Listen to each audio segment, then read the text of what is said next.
فلما مر، یعنی جس طرح سے مسند رہ کو کبھی کبھی حذف کر دیا جاتا ہے، اسی طرح سے مسند کو بھی کبھی کبھی ترک کر دیا جاتا ہے، یعنی اسے بھی حذف کر دیا جاتا ہے، اور اس کے بھی دوائی اور اسباب وہی ہیں جو حذف مسند رہ کے دوائی اور اسباب، یعنی جیسے حبس سے بچنے کے لیے یا غیر دلیلین کی طرف اصول کا خیال دلانے کے لیے، اور اس کے علاوہ جو اسباب وہاں پر ذکر کیے گئے ہیں وہی سب اسباب یہاں پر بھی، اس لیے کہا اما ترکو رہا ترک مسند فلما مرہ، تو اس کی وجہ سے جو گزر چکا، جیسے فإنی وطیار بہا لغریب، طیار یہ شاعر کے اونٹ کا نام،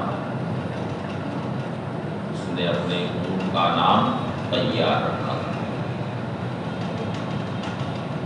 یعنی میں اور طیار یہاں پہ پردیسی، تو لغریب یہ ہے انا کی خبر، اور طیارون کی جو خبر ہے وہ محذوف، اور اصل کلام ہے اس طرح فإنی بہا لغریب و طیار غریب، تو اب ایک بار جب غریبن کا ذکر آ گیا ہے اور ہی وہی خبر طیار کی بھی ہے، وہی طیار کا بھی مسند ہے، تو اب اسے مکرر لایا جائے تو یہ حبس ہوگا، اس لیے حبس سے بچنے کے لیے یہاں مسند کو حذف کر دیا گیا۔ وقولہ، اور شاعر کا قول نحن بما عندنا وانت بما عندک راض والرأی مختلف، یعنی ہم اس سے جو ہمارے پاس اور تم اس سے جو تمہارے پاس،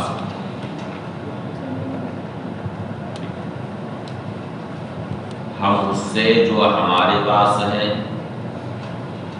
اور تم اس سے جو تمہارے پاس راضی، والرائے مختلف، اور رائے الگ الگ، تو اصل کلام میں یہاں پر نحن بما عندنا راضون، کیا ہے؟ نحن بما عندنا راضون وانت بما عندک راض، اب چونکہ آگے راضن آ رہا ہے اور بین ہی وہی نحنو کی بھی خبر ہے، تو اسے اگر ذکر کیا جاتا تو عبث کا ارتکاب لازم ہے، اس لیے مسند کو یہاں سے حذف کر دیا گیا۔ نحن بما عندنا وانت بما عندک راض، یعنی ہم اس سے جو ہمارے پاس ہے راضی ہیں اور تم اس سے جو تمہارے پاس ہے راضی ہیں، اور رائے مختلف۔ وقولی کا، اور آپ کا قول زید منطلق و عمر، تو یہاں پر ہے زید منطلق و عمر منطلق، یعنی بین ہی وہی عمر کی بھی خبر، اسی طرح سے آپ کہیں خرجت فیضا زید، میں نکلا، نکلتے ہی زید موجود ملا۔ یہ اصل میں ہے خرجت فیضا زید موجود، تو اذا مفاجاتیہ چونکہ جہاں آتا ہے تو مسند کا وہاں پر موجود ہونا ضروری ہوتا ہے، اس وجہ سے یہ پہلے ہی سے بات ذہن میں بیٹھی ہوئی ہے کہ مسند یہاں پر موجود ہے، تب اسے ذکر کرنے کی ضرورت نہیں ہے۔ وقولی، اور شاعر کا قول، انا محلا و انا مرتحلا، تو یہ اصل میں ہے انا لنا محلا فی الدنیا و انا لنا عنہا مرتحلا، یعنی ہمارے لیے دنیا میں ایک جگہ، دنیا میں ہمارے لیے اترنے کی ایک جگہ ہے، اور اس سے کچھ بھی کرنے کے لیے ایک جگہ ہے۔ تو یہاں پر دونوں میں لنا کو حذف کر دیا گیا، یعنی انا لنا محلا و انا لنا مرتحلا، اِنَّ لَنَا فِي الدُّنْيَا وَإِنَّ لَنَا عَنْهَا، اِنَّ لَنَا فِي الدُّنْيَا مَحَلًّا وَإِنَّ لَنَا عَنْهَا مُرْتَحَلًا۔ وَقَوْلِهِ تَعَالَى، اور اللہ تعالیٰ کا ارشاد، قُلْ لَوْ أَنْتُمْ تَمْلِكُونَ خَزَائِنَ رَحْمَتِ رَبِّي، تو لو یہ فعل پر داخل ہوتا ہے، لو شرطیہ ہے جو کس پر داخل ہوتا ہے؟ فعل پر، اور یہاں اسم پر داخل ہوا، اس لیے معلوم ہوا کہ یہاں تملکونا مقدر، یعنی لو تملکونا انتم تملکونا، اب تملکونا میں جو ضمیر ہے اس کی تاکید ضمیر منفصل یعنی انتم سے لائے گی۔ اب چونکہ آگے تملکونا سے اس کی تفسیر ہو جا رہی ہے، اس وجہ سے یہاں تملکونا کو حذف کر دیا گیا، اور اسی طرح سے اللہ تعالیٰ کا ارشاد فَصَبْرٌ جَمِيلٌ یحتمل الامرین، اس میں دونوں امر کا احتمال، یعنی حذف مسند الیہ کا بھی احتمال ہے اور حذف مسند کا بھی احتمال ہے۔ یحتمل الامرین دونوں امر کا احتمال ہے، دونوں امر کا مطلب مسند الیہ بھی حذف ہو سکتا ہے اور مسند بھی حذف ہو سکتا ہے،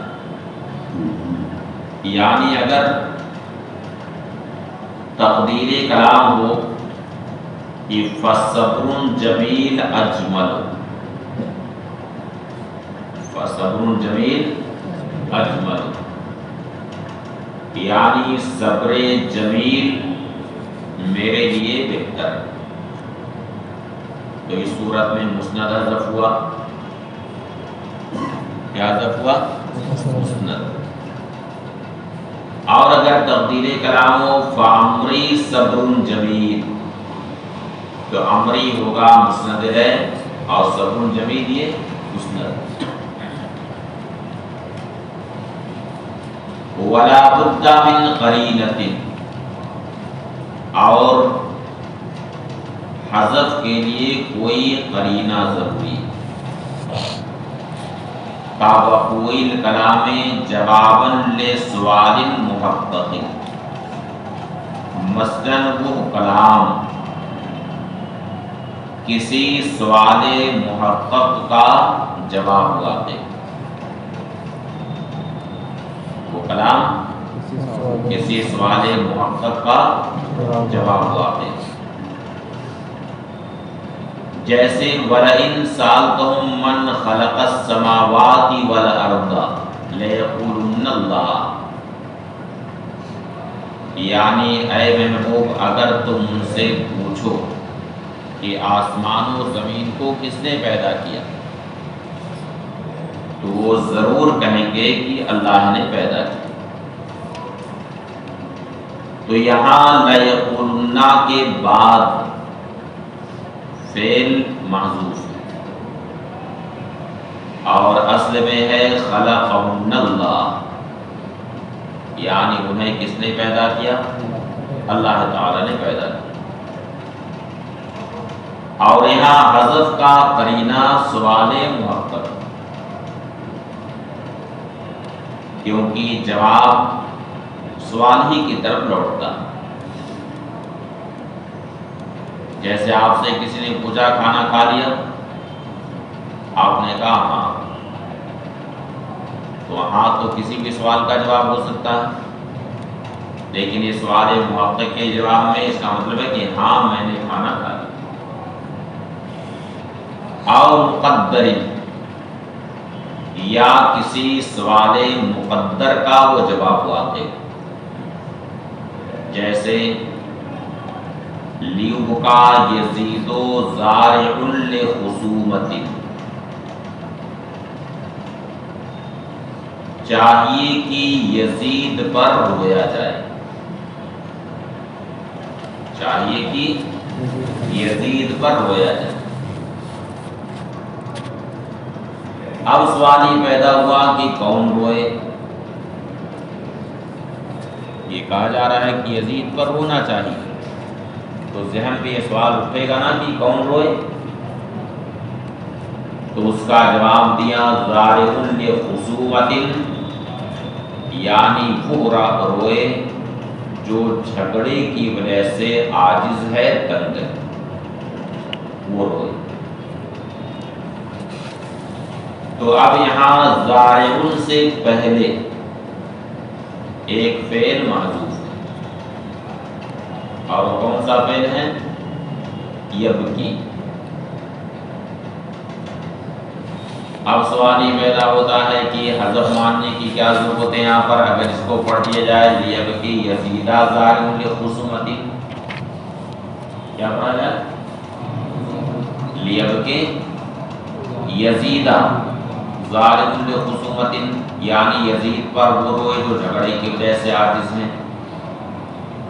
تو اب یہاں محذوف ماننے کی کوئی ضرورت نہیں ہے۔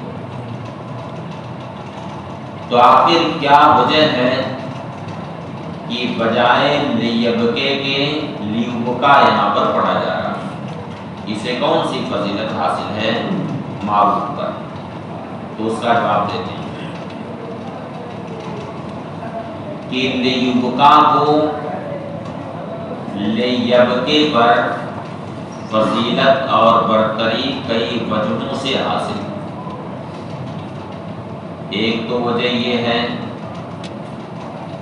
کہ مجہول پڑھنے کی صورت میں تکرار اسناد، کیا ہے؟ تکرار اسناد، یعنی پہلے اجمالاً اس کا بیان ہے، پھر تفصیلاً اس کا ذکر ہے۔ اس وجہ سے کہ جب یہ کہا گیا لیبکا یزید، چاہیے کہ یزید پر رویا جائے، تو ذہن میں یہ بات اسی وقت آ گئی کہ یزید پر کوئی رونے والا، یہ بات آئی کہ یزید پر کوئی رونے والا،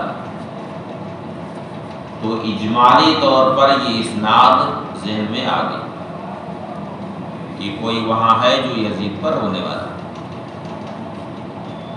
اب اس کے بعد جب کہا زارع لخصومت، یعنی وہ روئے جو جھگڑے کی وجہ سے عاجز، تو اس اسناد کا ذکر تفصیلی طور پر ہو گیا۔ تو پہلے اجمالاً اس کا بیان تھا، پھر اس کے بعد تفصیلاً اس کا ذکر آیا، تو اس میں تکرار اسناد۔ اس کے برخلاف اگر لیبکی یزیدہ زارعن پڑھا جاتا تو اس میں ایک ہی اسناد ہوگی، کیونکہ لیبکے کا فاعل زارعن ہو گیا اور یزیدہ مفعول بھی ہو گیا، تو اس میں اسناد ایک ہی ہوگی۔ اور دوسری بات یہ بھی ہے کہ اگر لیبکے یعنی معروف پڑھا جائے تو یزید ہوگا مفعول بھی، اور اگر لیبکا پڑھا جائے یعنی فعل مجہول تو یزید کیا ہو جائے گا؟ نائب فاعل۔ اور مفعول بھی یہ فضلہ ہوتا ہے، کیا ہوتا ہے؟ فضلہ ہوتا ہے، جبکہ نائب فاعل یہ فضلہ نہیں ہوتا۔ تو دوسری وجہ فضیلت یہ ہے کہ مجہول پڑھنے کی صورت میں یزید فضلہ ہونے سے بچ گیا، یزید فضلہ ہونے سے بچ گیا، اور مجہول پڑھا تو فضلہ نہیں ہے، اور معروف پڑھ دیا جائے تو کیا ہو جائے گا؟ فضلہ ہو جائے گا۔ دو وجہ ہو گئی۔ اور تیسری وجہ یہ ہے کہ ظاہر ہے کہ جب فعل مجہول پڑھا جائے یزید پر ہو جائے تو فعل مجہول کب پڑھا جاتا ہے؟ جبکہ فاعل معلوم نہیں ہوتا، تبھی فعل کیا ہوتا ہے؟ مجہول ہوتا ہے، جبکہ فاعل معلوم نہیں ہوتا۔ ورنہ اگر فاعل معلوم ہے تو عام طور سے فعل مجہول نہیں لایا جاتا ہے، بلکہ فعل معروف ہی لایا جاتا ہے۔ سمجھ گئے؟ یہ الگ بات ہے کہ بعض علاقے میں فعل مجہول کو ادب کا صیغہ شمار کیا جاتا ہے، بنسبت فعل معروف کے فعل مجہول کو ادب کا صیغہ شمار کرتے ہیں۔ جیسے بولتے ہیں، انہی کی زبان میں بتا رہے ہیں، جیسے بولتے ہیں کہ حضرت بیٹھا جائے، حضرت کھاوا جائے، بولتے ہیں کہ نہیں؟ ہاں، بجائے یہ کہنے کی کہ حضرت بیٹھیے یا حضرت کھائیے